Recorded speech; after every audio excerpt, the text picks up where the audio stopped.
বাবার নাম? জসিমউদ্দিন। আচ্ছা, গ্রামের ঠিকানা বলেন। পূর্ব গোপালপুর। আপনি এই যে পেঁয়াজ কোথায় থেকে আনছেন, কিভাবে পাইলেন? পেঁয়াজ ওটা আমার বাড়ির নিয়ে চলে আমলা বলছি, সেই টাকা আমাকে ওটা যে বেড়াচ্ছে, আমি ওটা দিন ভাও 500 টাকা দিই। বুঝি না, একটু ভালো করে বিস্তারিত বলেন। মানে গাড়িটা নিয়ে হচ্ছে আমলা বলছি। কে নিয়ে এসছে? সাইদুর। কে হয় আপনার? আমার হলো জামাই, ভাস্তি জামাই। আচ্ছা, রাতের 1টার সময় এসে আমাকে ভাই ডাক দিয়ে তুলছে।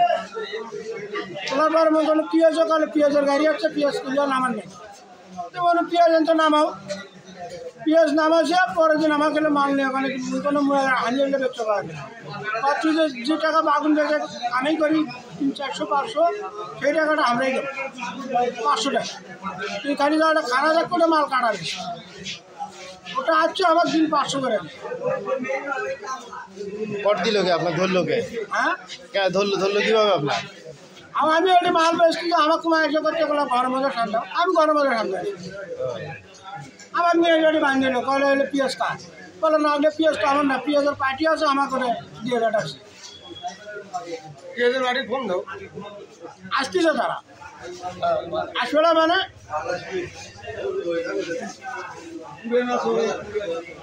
যাওয়ার কথা ঢাকা টঙ্গী 5 তারিখে সকালে। 5 তারিখে সকালে মালটা টঙ্গী না দেয়, মালটা চলে গেছে চোরাই পথে, চলে আসছে বীরগঞ্জ রংপুরে। এবারে আমার দালাল মারফতে গাড়ি রেডি ঠিক করছিলাম, ওই দালালরা খুঁজে গতকালকে 7 তারিখ না, গতকালকে 7 তারিখে আসে আমরা ফুল মালের খোঁজ পাইছি এবং ড্রাইভার হেল্পারের খোঁজ নিয়ে ড্রাইভার পলাতক, গাড়িও পলাতক, গাড়ির মালিকও পলাতক, কিন্তু আমরা কিন্তু মালের খোঁজ পাইছি। মালের খোঁজ পাওয়ার পরে আমরা থানাতেই ছিলাম। থানাতে থাকার পরে আজকে সকালবেলা আমি আর এই যে বাপ্পি দুইজনে গেছিলাম হলো আর্মি ক্যাম্পে। ওখান থেকে খোঁজ পাইলাম যে সাদাল্লাপুরে মাল ধরা খাইছে। তখন আমরা এই সাদাল্লাপুরে এসে দেখি যে আমার সেই মালই শুধু গ্রামীণ লেখা ছিল, এটা কাটে ফেলাই দিয়ে এই মালটা আমারই মাল, শুধু কাটে ফেলাইছে আর মালের বস্তা আছে। টোটাল মাল ছিল 262 বস্তা, 2 সিট, আর ফুল হলো 260 বস্তা। এখন এখানে কত বস্তা আছে বলতে পারতেছি না, এই আছে মাল। মাল কোথায় থেকে হারাইছে আপনার? হ্যাঁ, মাল হারাইছিল কোথায় থেকে? মাল হারাইছে মনে করেন যে মাল ছাড়তি রাজশাহী পুঠিয়া থানা মোল্লাপাড়া থেকে। সেই মাল যাবে ঢাকা টঙ্গী, না যায় মাল চলে আসছে রংপুর পীরগঞ্জে। এবং ড্রাইভারে হচ্ছে যোগাযোগ আমাদের সাথে।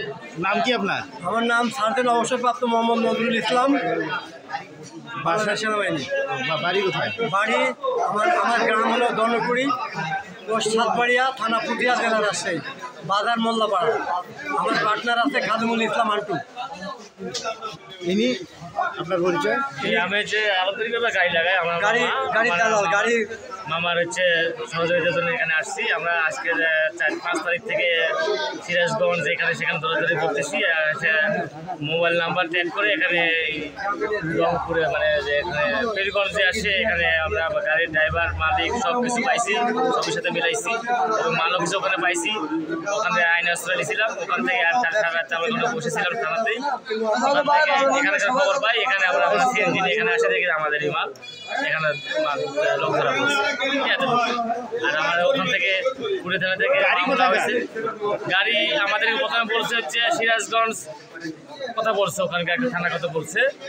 আমরা প্রথমে ওখানে যাই, ওখানে যায় গাড়ির কোনো এই পাই না। পরে মোবাইল নাম্বার ট্যাগ করে আপনার পীরগঞ্জ মাদারপুরে এখানকার আইডি নাম্বার পাই এই ড্রাইভারের। এই আইডি নাম্বারে আমরা পুলিশের সহায়তা নিয়ে যোগাযোগ করে ওদেরকে মানে বাড়ি বা চিহ্নিত করতে সক্ষম হয়, কিন্তু আসামি ধরতে পারি না, পুলিশ ধরতে পারে নাই। তারপরে ওখানে রাত্রিতে ছিলাম। এখন এখানে থানার ওই পীরগঞ্জ থানার ওসি বলছে ওখান থেকে মামলা হলে তাহলে আমরা এখান থেকে এসে ওই মামলার অনুপাতে আসামি হ্যান্ড ওভার করে দেবো। সেক্ষেত্রে আমাদের এক গ্রুপ আবার হচ্ছে মাইক্রো গাড়ি নিয়ে পুঠিয়াতে গেছে, ওখানে যা কেস নাম্বার ঢুকে বা কেসের আয়ু নিয়ে একটা সহকারী পুলিশ নিয়ে আসতেছে। এখানে আসতে বলছি আমরা, এখানে আসলে আইনের মাধ্যমে যেটা হবে সেটা আমরা আপনার নাম? আমার নাম ফিরোজ মোহাম্মদ বাবু। ইসমাইল হোসেন, গ্রাম হরিদা বলেছি, নলডাঙ্গা না।